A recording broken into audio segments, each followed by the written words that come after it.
Hi hello നമസ്കാരം. എല്ലാ പ്രിയ വിദ്യാർത്ഥികൾക്കും ഏറ്റവും പുതിയ വീഡിയോയിലേക്ക് സ്വാഗതം. ജൂൺ 2-ന് കേരളത്തിൽ എല്ലായിടത്തും ഔദ്യോഗികമായി സ്കൂളുകൾ തുറന്ന് പ്രവർത്തിക്കുവാൻ പോവുകയാണ്. അതിന്റെ ഒരുക്കങ്ങളെല്ലാം കേരള വിദ്യാഭ്യാസ വകുപ്പിന്റെ ഭാഗത്തു നിന്നും എല്ലാ സ്കൂളുകളിലും സജ്ജീകരണമായിക്കൊണ്ടിരിക്കുകയാണ്.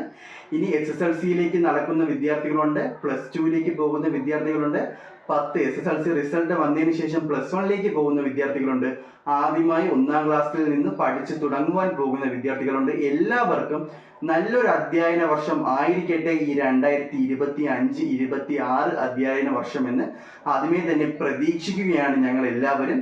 അപ്പോൾ മെയിൻലി പറയാനുള്ളത് എന്തെന്നാൽ, വിദ്യാർത്ഥികളെ, നിങ്ങൾക്ക് ജൂൺ 2-ന് ക്ലാസ് തുടങ്ങിയതിന് ശേഷം 16 വരെ ഹൈസ്കൂൾ വിദ്യാർത്ഥികൾക്ക്, ജൂൺ 2 മുതൽ ജൂൺ 16 വരെ ഹൈസ്കൂൾ വിദ്യാർത്ഥികൾക്ക് പാഠപുസ്തകങ്ങളെ അധിഷ്ഠിതമാക്കിയുള്ള ക്ലാസ്സുകൾ ആയിരിക്കില്ല.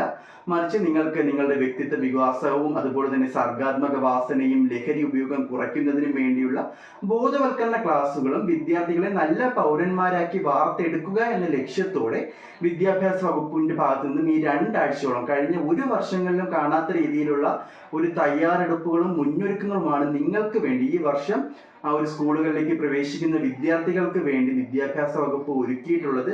ഇത് മാക്സിമം എല്ലാവരും പൂർണ്ണമായും ഉപയോഗിക്കുവാൻ നോക്കുക. കാരണം ചില വിദ്യാർത്ഥികൾ ഇപ്പോൾ കമന്റ് സെക്ഷനിലൊക്കെ കാണുന്ന കണ്ടു, ജൂൺ 2 മുതൽ 14 വരെ സ്കൂളിൽ പോകണ്ടല്ലോ, ക്ലാസ് എടുക്കില്ലല്ലോ, അത് കഴിഞ്ഞിട്ട് പോയാൽ മതി. അങ്ങനെ ഒന്നും നിങ്ങൾ വിചാരിക്കരുത്. നിങ്ങൾക്ക് പാഠപുസ്തകങ്ങളുടെ പുറത്ത് എന്താണ് ലോകം, അല്ലെങ്കിൽ ഇനി എന്താണ് നിങ്ങൾ അങ്ങോട്ട് ചെയ്യേണ്ടത് എന്ന വ്യക്തമായ ഒരു അടിസ്ഥാനം നിങ്ങൾക്ക് നൽകുന്ന ക്ലാസ്സുകളായിരിക്കും ഈ ഒരു 2 ആഴ്ച കാലയളവിൽ എല്ലാ സ്കൂളുകളിലും സംഘടിപ്പിക്കുക. അതുപോലെ തന്നെ ഈ ഒരു +1 പ്രവേശനം കഴിഞ്ഞ് ജൂൺ 18 കഴിഞ്ഞ് ഒരാഴ്ച കാലത്തോളം +1 +2 വിദ്യാർത്ഥികൾക്കും ഇത്തരത്തിലുള്ള ബോധവൽക്കരണ ക്ലാസ്സുകൾ നിങ്ങളുടെ സ്കൂളുകളിൽ സംഘടിപ്പിക്കും. എല്ലാ വിദ്യാർത്ഥികളും അത് അറ്റൻഡ് ചെയ്യാൻ നോക്കുക. പിന്നെ നമുക്ക് മെയിൻലി പറയാനുള്ളത്, ഈ വർഷം മുതൽ നമ്മുടെ വിദ്യാഭ്യാസ വകുപ്പിന്റെ ഭാഗത്തു നിന്നും 1 മുതൽ 10 വരെയുള്ള വിദ്യാർത്ഥികളുടെ പാഠപുസ്തകങ്ങളിൽ ചെറിയ രീതിയിലുള്ള പരിഷ്കരണങ്ങൾ വന്നിട്ടുണ്ട്. പൂർണ്ണമായും സിലബസും കാര്യങ്ങളും ഒന്നും മാറിയിട്ടില്ല. മറിച്ച് നിങ്ങളുടെ ഓരോ പുസ്തകത്തിലെ പേജുകളിലും ഉൾപ്പെടുത്തിയിരിക്കുന്ന ചിത്രങ്ങളിലും മറ്റും മാറ്റം വരുത്തി കൂടുതൽ വിദ്യാർത്ഥികൾക്ക് ആ ഒരു പാഠപുസ്തകങ്ങളിലേക്ക് ഇറങ്ങി ചെന്ന് പഠിക്കുവാൻ രീതിയിലായിരിക്കും അത് രൂപകൽപ്പന ചെയ്തിട്ടുണ്ടാവുക. കഴിഞ്ഞ വർഷങ്ങളിൽ നിന്ന് മാറ്റമുള്ള പാഠപുസ്തകങ്ങളായിരിക്കും നിങ്ങളിലേക്ക് എത്തുന്നത്. അതുപോലെ തന്നെ പ്രധാനമായും ഈ ഒരു വർഷം സ്കൂളുകളിലേക്ക് പ്രവേശിക്കുന്ന വിദ്യാർത്ഥികളെ ഒന്നും കൂടി ഓർമ്മപ്പെടുത്താനുള്ള ഒരു കാരണം, കഴിഞ്ഞ വീഡിയോകളിൽ ഞങ്ങൾ പറഞ്ഞിട്ടുണ്ടായിരുന്നു, ഈ വർഷം മുതൽ 9-ാം ക്ലാസ് വരെയുള്ള എല്ലാ വിദ്യാർത്ഥികൾക്കും ഓൾ പാസ് എന്നൊരു സമ്പ്രദായമായിരിക്കില്ല. മറിച്ച് 5 മുതൽ 9-ാം ക്ലാസ് വരെയുള്ള വിദ്യാർത്ഥികളെല്ലാം തന്നെ അവസാന പരീക്ഷയിൽ, വാർഷിക പരീക്ഷയിൽ 30% മേലെയോ 30% മാർക്ക് വാങ്ങിയാൽ മാത്രമേ നിങ്ങൾക്ക് അടുത്ത ക്ലാസ്സുകളിലേക്കുള്ള സ്ഥാനക്കയറ്റം കിട്ടുകയുള്ളൂ.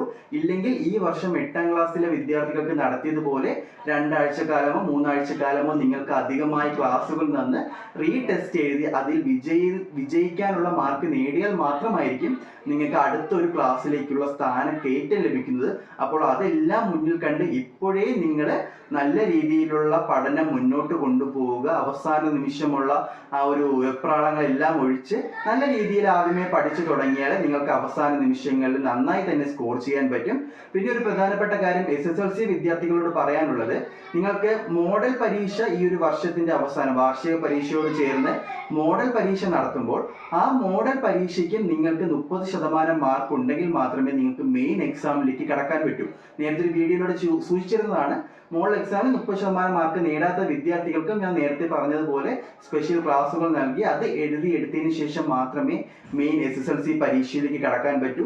ഇനി +1 അലോട്ട്മെന്റിന് ഉള്ള വിദ്യാർത്ഥികൾക്ക് ആ ഒരു അലോട്ട്മെന്റ്, ട്രയൽ അലോട്ട്മെന്റ് കഴിഞ്ഞു, ഇനിയുള്ള മെയിൻ അലോട്ട്മെന്റ്സ് എല്ലാം വരാനുണ്ട്. അതിന്റെ എല്ലാം വിശദമായ വിവരങ്ങൾ ഈ ഒരു ചാനലിലൂടെ നിങ്ങൾക്ക് മുമ്പിൽ എത്തിക്കുന്നതായിരിക്കും. അപ്പോൾ ആദ്യമായി സ്കൂളുകളിലേക്ക് പോകുന്നതും പുതിയൊരു അധ്യയന വർഷത്തിലേക്ക് കാലെടുത്ത് വയ്ക്കുന്നതുമായ എല്ലാ വിദ്യാർത്ഥികൾക്കും നല്ല മികച്ചൊരു വിദ്യാഭ്യാസ കാലം, പഠന ജീവിതം ആശംസിക്കുകയാണ്. നിങ്ങൾക്ക് ഏറ്റവും കൂടുതൽ എൻജോയ് ചെയ്യാൻ പറ്റുന്നത് ഈ ഒരു 12 വർഷങ്ങൾ തന്നെയായിരിക്കും. അത് എല്ലാ വിദ്യാർത്ഥികളും മാക്സിമം യൂട്ടിലൈസ് ചെയ്ത് നല്ല രീതിയിൽ തന്നെ മുന്നോട്ട് പോവുക. വരും ദിവസങ്ങളിൽ നിങ്ങളെ അറിയിക്കേണ്ട എല്ലാവിധ അപ്ഡേറ്റുകളും ഈ ഒരു ചാനലിലൂടെ നിങ്ങൾക്ക് മുമ്പിൽ എത്തിക്കുമെന്ന് ഞാൻ ഉറപ്പ് നൽകുകയാണ്. നമുക്ക് മറ്റൊരു വീഡിയോയിൽ കാണാം. അതുവരെക്കും ഏവർക്കും